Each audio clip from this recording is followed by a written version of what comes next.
ஓம் நமச்சிவாய. இன்று சிவராத்திரி, மகா சிவராத்திரி, பிப்ரவரி 15ஆம் தேதி. நாம் இப்போ எங்கே இருக்கோம் அப்படின்னா, திருவள்ளூர் மாவட்டத்தில் இருக்கக்கூடிய கொசஸ்தலை ஆற்றங்கரையில் அமைந்துள்ள சிவலிங்கத்தின் அருகில் நாம் நின்று கொண்டிருக்கிறோம். ஆலயம் ரொம்ப குறிப்பாக எங்கே இருக்குன்னா, குருவாயில் ஊராட்சிக்கு உட்பட்ட பாஷிகாபுரம் அப்படின்ற ஒரு பகுதியில் அமைஞ்சிருக்கு.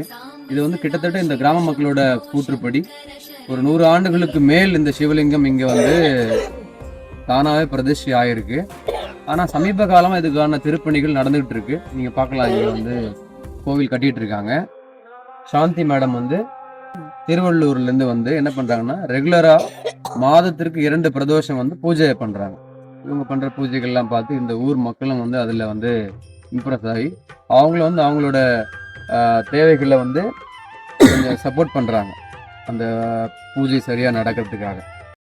எனக்கு தெரிஞ்சு நான் பிறந்து இந்த ஊர்லாம் வளர்ந்துருக்கேன். இங்கே நானும் குழந்தைலேருந்து சிவலிங்கத்தை பார்த்துட்டு இருக்கேன்.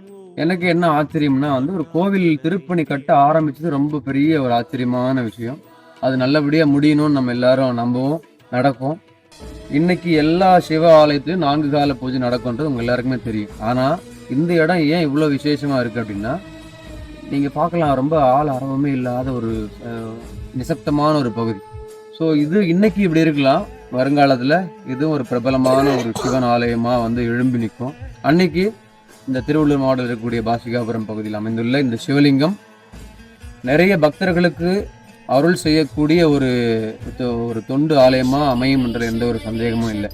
இந்த திருவாசகத்தில் இருக்கக்கூடிய சிவபுராணத்தில் வருகின்ற ஒரு வரிகள் என்ன சொல்லுதுன்னா, தொல்லை இரும்பிறவி சூடும் தலை நீக்கி அல்லல் அறுத்து ஆனந்தமாக்கியதே எல்லை மறுவா நெறியளிக்கும் வாதவூர் என்போன் திருவாசகம் எனும் தேன் அப்படின்னு அந்த சிவபுராண பகுதி தொடங்கும். அதில் நீங்கள் பார்த்தீங்கன்னா ஒரு சிறப்பான வரி, ஒரு நாள் இந்த வரிகள் ஒரு மனிதனோட வாழ்க்கை எப்படிப்பட்டது, அவன் அடுத்த நிலைக்கு எப்படி போகணும் அப்படின்றது.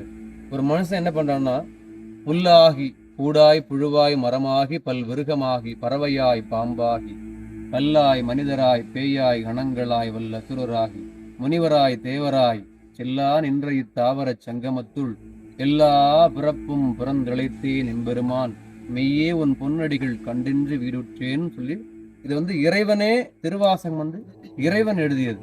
மாணிக்க வாசகர் சொல்ல இறைவனே எழுதியது திருவாசகம்.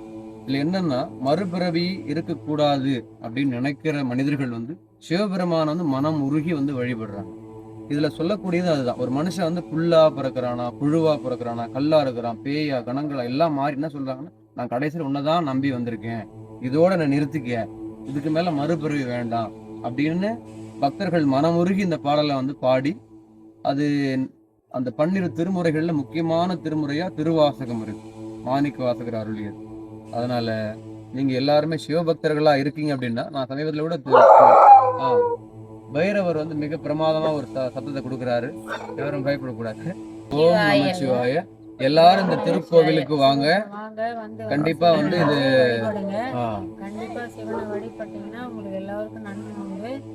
எல்லா பலனும் எழுந்து அவர் கருவறைக்குள்ள போய் அமர்ந்தா நம்மளுக்கு சந்தோஷம், நம்ம மேல மேல வளருவோம். இந்த ஆத்தீஸ்வரர் எல்லாருக்கும் நன்மை செய்வார். ஓம் நமச்சிவாய. ஓம் நமச்சிவாய.